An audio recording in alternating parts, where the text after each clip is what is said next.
നമസ്കാരം, ദീപിക ന്യൂസിലേക്ക് സ്വാഗതം. പ്രധാന വാർത്തകൾ. നിയമസഭാ തെരഞ്ഞെടുപ്പിൽ സീറ്റ് നിഷേധിച്ചതിന് പിന്നാലെ കെ സുധാകരൻ പാർട്ടി വിടുമെന്ന അഭ്യൂഹങ്ങൾ കോൺഗ്രസിന്റെ രണ്ടാം പട്ടികയെ തുലാസിലാക്കി. ഇന്ന് രാവിലെ 10-ന് പട്ടിക പുറത്തുവിടുമെന്നായിരുന്നു മുന്നറിയിപ്പെങ്കിലും ഉച്ചയ്ക്ക് 2:30-ക്ക് ശേഷവും പട്ടിക പുറത്തിറക്കാൻ പാർട്ടിക്ക് കഴിഞ്ഞില്ല. കണ്ണൂരിൽ സുധാകരന് സീറ്റ് നൽകുമെന്നാണ് ഒടുവിൽ പുറത്തുവന്ന സൂചന. മുതിർന്ന നേതാവ് AK ആന്റണിയുടെ ഇടപെടലിനെ തുടർന്നാണ് ഹൈക്കമാൻഡ് വഴങ്ങിയതെന്നാണ് റിപ്പോർട്ടുകൾ. അവസാന ഘട്ടത്തിലും അനുനയത്തിന് വഴങ്ങാതെ മുന്നോട്ടു പോയ സുധാകരനെ AK ആന്റണി വിളിച്ച് സംസാരിക്കുകയായിരുന്നു. കടുത്ത നീക്കം പാടില്ലെന്ന് സുധാകരനോട് അഭ്യർത്ഥിച്ചെന്നും മൂന്നാം പിണറായി സർക്കാർ വരരുതെന്ന് ആവശ്യപ്പെട്ടെന്നും AK ആന്റണി മാധ്യമങ്ങളോട് പറഞ്ഞു. കണ്ണൂർ കോർപ്പറേഷൻ മുൻ മേയർ TO മോഹനനെയാണ് കണ്ണൂരിൽ സ്ഥാനാർത്ഥിയായി പരിഗണിച്ചിരുന്നത്. നേരത്തെ സുധാകരനൊപ്പമായിരുന്ന മോഹനൻ സമീപകാലത്ത് വേണുഗോപാൽ ഗ്രൂപ്പിനൊപ്പമായിരുന്നു.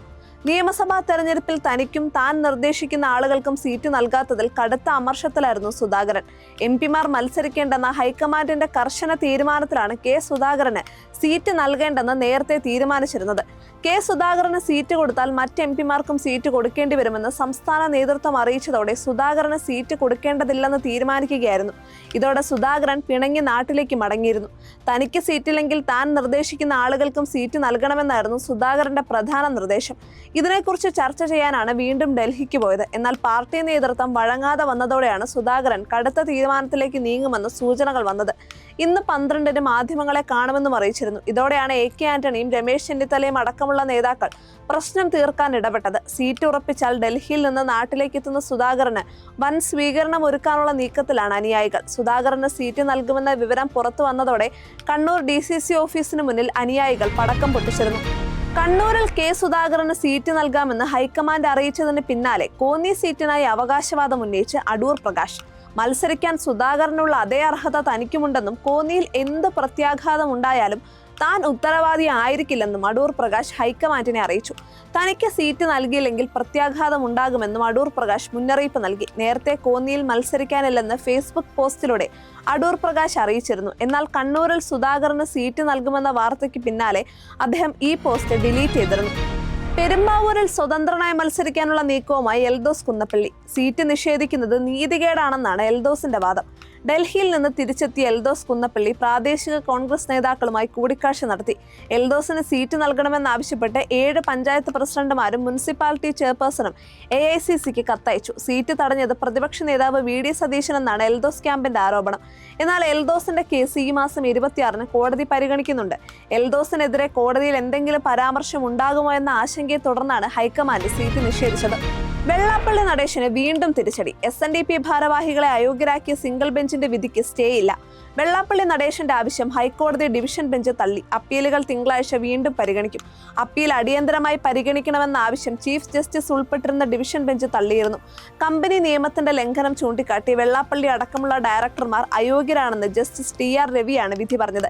MK സാനു ഉൾപ്പെടെയുള്ളവർ നൽകിയ ഹർജിയിലായിരുന്നു നിർണായക വിധി. ഈ ഉത്തരവ് സ്റ്റേ ചെയ്യണമെന്നായിരുന്നു വെള്ളാപ്പള്ളിയുടെ ആവശ്യം. എന്നാൽ ഈ ആവശ്യം കോടതി അംഗീകരിച്ചില്ല. നിലവിൽ സ്റ്റേയുടെ ആവശ്യമില്ലെന്ന് ചീഫ് ജസ്റ്റിസ് വ്യക്തമാക്കി. SNDP യോഗത്തിന്റെ താൽക്കാലിക ചുമതലയ്ക്കായി ഡയറക്ടർമാരെ നിയമിക്കാനും കോടതി സർക്കാരിന് നിർദ്ദേശം നൽകിയിരുന്നു. എന്നാൽ താൽക്കാലിക ഡയറക്ടർമാരെ നിയമിക്കാൻ സാധിച്ചിട്ടില്ലെന്ന് സർക്കാർ കോടതിയിൽ അറിയിച്ചു. നിയമസഭാ തെരഞ്ഞെടുപ്പിനായുള്ള BJPയുടെ രണ്ടാംഘട്ട സ്ഥാനാർത്ഥി പട്ടിക പുറത്ത്. 39 പേരുടെ പട്ടികയാണ് പുറത്തുവിട്ടത്. ആറന്മുളയിൽ മുതിർന്ന നേതാവ് കുമ്മനം രാജശേഖരൻ മത്സരിക്കും. ബിഗ് ബോസ് താരം റോബിൻ രാധാകൃഷ്ണനാണ് കുണ്ടറയിൽ സ്ഥാനാർത്ഥി. B Gopalakrishnan Guruvayur, CC Mukundan Nattika, A Nagesh Puthukkad, PR Sivasankar Ernakulam, B Radhakrishna Menon Changanassery എന്നിവരും പട്ടികയിലുണ്ട്. മൂന്നാം ഊഴം എന്ന മുഖ്യമന്ത്രിയുടെ സ്വപ്നം വിഫലമാകുമെന്ന് മുൻ മന്ത്രിയും ആലപ്പുഴയിലെ സ്വതന്ത്ര സ്ഥാനാർത്ഥിയുമായ G സുധാകരൻ. CPM നേതൃത്വം രാഷ്ട്രീയമായി പരാജയപ്പെട്ടപ്പോൾ കോൺഗ്രസ് നേതൃത്വം രാഷ്ട്രീയമായി വിജയിക്കുന്നതായാണ് കാണുന്നതെന്നും സുധാകരൻ ഫേസ്ബുക്കിൽ കുറിച്ചു. 6 പതിറ്റാണ്ടിലേറെ കമ്മ്യൂണിസ്റ്റ് പ്രസ്ഥാനത്തിനൊപ്പം അണിയായും നേതൃത്വ ഭാഗമായും പ്രവർത്തിച്ച എനിക്ക് നിർഭയമായും സത്യസന്ധമായും രാഷ്ട്രീയ പ്രവർത്തനം തുടരാനാകാത്ത സാഹചര്യമാണ് വർഷങ്ങളായി അനുഭവപ്പെടുന്നതെന്നും സുധാകരൻ കുറിച്ചു. ഇന്ത്യൻ നാഷണൽ കോൺഗ്രസിന്റെ പ്രവർത്തകർ മണ്ഡലത്തിൽ ശക്തമായും ആത്മാർത്ഥമായും എനിക്ക് വേണ്ടി നിസ്വാർത്ഥമായി പ്രവർത്തിക്കുന്നുണ്ടെന്നും അവരോടെല്ലാമുള്ള എന്റെ നന്ദിയും കടപ്പാടും അറിയിക്കുന്നുവെന്നും സുധാകരൻ പറഞ്ഞു. ആസാം നിയമസഭാ തെരഞ്ഞെടുപ്പിനുള്ള BJPയുടെ ആദ്യഘട്ട സ്ഥാനാർത്ഥി പട്ടിക പുറത്തിറങ്ങി. 88 മണ്ഡലങ്ങളിലെ സ്ഥാനാർത്ഥികളെയാണ് പാർട്ടി പ്രഖ്യാപിച്ചത്. മുഖ്യമന്ത്രി ഹിമന്ത ബിശ്വ ശർമ്മ ജലുക്ബാരി മണ്ഡലത്തിൽ നിന്ന് വീണ്ടും മത്സരിക്കും. അദ്ദേഹത്തിന്റെ ശക്തമായ സ്വാധീന മേഖലയാണ് ഈ മണ്ഡലം കണക്കാക്കുന്നത്. കോൺഗ്രസ് വിട്ട് അടുത്തിടെ BJPയിൽ ചേർന്ന പ്രദ്യുത് ബോർദോലോയ് ഡിസ്പൂർ മണ്ഡലത്തിൽ നിന്ന് മത്സരിക്കും.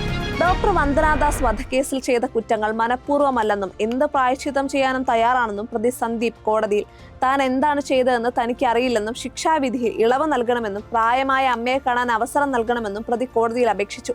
എന്നാൽ ശിക്ഷയിൽ നിന്ന് രക്ഷപ്പെടാനുള്ള ബാലിശമായ വാദങ്ങളാണ് സന്ദീപിന്റേതെന്നും പ്രതിക്ക് വധശിക്ഷ തന്നെ നൽകണമെന്നും പ്രോസിക്യൂഷൻ കോടതിയിൽ വാദിച്ചു.